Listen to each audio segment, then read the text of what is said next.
CUET exam तो देना है, पर क्या हमको पता है कि इसका एग्ज़ाम पैटर्न क्या है और सिलेबस कैसा आता है? तो इस वीडियो को अंत तक देखिएगा, मैं आपको सारा डिटेल बताने वाली हूँ। सीयूईटी एग्ज़ाम एक कंप्यूटर बेस्ड टेस्ट एग्ज़ाम है, मतलब ऑनलाइन मोड में ये एग्ज़ाम होगा, जो कि ऑब्जेक्टिव टाइप क्वेश्चंस आते हैं, मतलब मल्टीपल चॉइस क्वेश्चंस आते हैं। +5 आपको मार्क्स मिलेंगे अगर आप सही जवाब दोगे, और -1 इज़ द नेगेटिव मार्किंग अगर आप गलत जवाब दोगे। अगर मैं सेक्शंस की बात करूँ तो 3 सेक्शंस में ये पेपर होता है।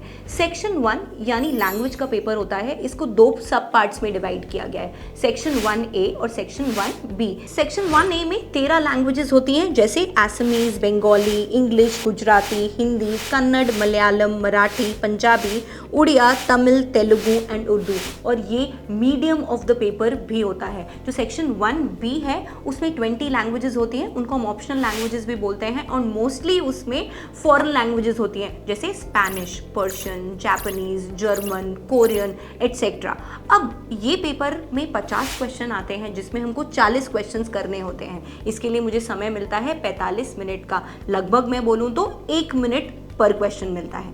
अब सेक्शन 2 पर आते हैं। सेक्शन 2 क्या होता है? हमारा डोमेन स्पेसिफिक सेक्शन है। डोमेन मतलब ऐसे सब्जेक्ट जो हम क्लास 12th में पढ़ते हैं, जैसे अगर आप अकाउंट्स के स्टूडेंट्स हो तो अकाउंटेंसी, बिजनेस स्टडीज, इकोनॉमिक्स पढ़ोगे। अगर आप ह्यूमैनिटीज़ के स्टूडेंट हो तो political science, history, geography, psychology, sociology जैसे सब्जेक्ट पढ़ोगे। साइंस के बच्चे फिजिक्स, केमिस्ट्री और मैथ्स जैसे सब्जेक्ट पढ़ेंगे। तो ऐसे 27 डोमेन प्रेजेंट हैं। अब इन 27 डोमेन के सब्जेक्ट में 50 क्वेश्चन आते हैं, जिसमें मुझे फिर 40 क्वेश्चन अटेम्प्ट करने होते हैं, एंड इसके लिए मुझे 45 मिनट्स मिलता है।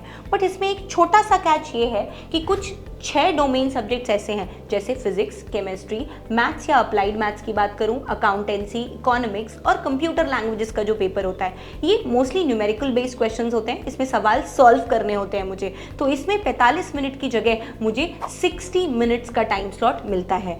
एंड इस सेक्शन में आप मैक्सिमम 6 डोमेन सब्जेक्ट सेलेक्ट कर सकते हो। आखिरी सेक्शन और जो सबसे इंपॉर्टेंट सेक्शन माना जाता है, मैं एज अ मेंटर यही बोलूँगी, सेक्शन 3 जनरल टेस्ट बहुत इंपॉर्टेंट है। अब जनरल टेस्ट के पेपर में क्या होता है, 60 क्वेश्चंस आते हैं, जिसमें हमको 50 क्वेश्चंस करने होते हैं इन अ मैटर ऑफ 60 मिनट्स, यानी 1 घंटा। अब जनरल टेस्ट में आता क्या है? जनरल टेस्ट में क्वांटिटेटिव एबिलिटी, लॉजिकल रीजनिंग और जनरल नॉलेज। जनरल नॉलेज में करंट अफेयर्स और स्टैटिक जीके। लॉजिकल रीजनिंग की बात करूँ तो लॉजिकल रीजनिंग में chapters like clocks, calendars, analogy, series, directions, blood relations, ranking and arrangement test, direction sense, ये सारे चैप्टर्स आते हैं। क्वांटिटेटिव एबिलिटी की बात करूं तो क्लास 8th तक जो हमने मैथ्स पढ़ी होती है, जैसे कि percentages, profit and loss, simple interest, compound interest, averages, mixtures, alligation, time, speed, distance, ऐसे चैप्टर्स आते हैं। ये इंपॉर्टेंट मैं इसलिए कहती हूँ क्योंकि मैक्सिमम कोर्स के लिए आपकी एलिजिबिलिटी बढ़ा देता है अगर आप जनरल टेस्ट अटेम्प्ट करने जाओ। अगर मैं कॉलेजेस लाइक शहीद सुखदेव की बात करूं यूनिवर्सिटी ऑफ दिल्ली से, तो उसमें जनरल टेस्ट मैंडेटरी होता है। जितने भी मैनेजमेंट बेस्ड कोर्सेज हैं यूनिवर्सिटी ऑफ दिल्ली में, वो जनरल टेस्ट को मैंडेटरी कर देते हैं। एंड ये हमने 12th के 11th-12th के सिलेबस में हम पढ़ नहीं रहे होते हैं, तो हमें इसका रिवीजन करना, इसको पढ़ना बहुत ज़्यादा इंपॉर्टेंट होता है।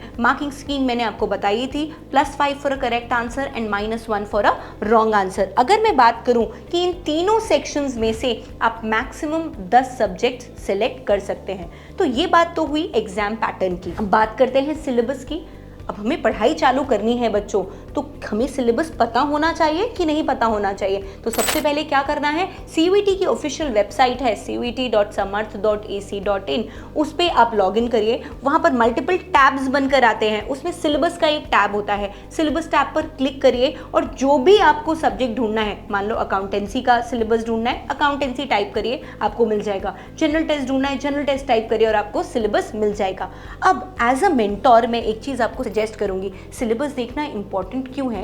क्योंकि कुछ ऐसे चैप्टर्स हैं जो डिलीटेड हैं सीबीएसई के सिलेबस से, मतलब वो आप क्लास 12th में नहीं पढ़ रहे होगे, बट वो आपको सीयूईटी के एग्जाम के लिए पढ़ना है। इसीलिए सबसे पहला काम होना चाहिए तैयारी चालू करने से पहले कि सिलेबस डाउनलोड कर लो, वो डिलीटेड चैप्टर्स नोट कर लो, कि आपको आगे के लिए टेंशन नहीं हो कि ये चैप्टर्स मैंने बेटा पढ़े नहीं। तो डिलीटेड चैप्टर्स को नोट कर लो, उनको पहले फिनिश करो अपनी बोर्ड की तैयारी के साथ साथ।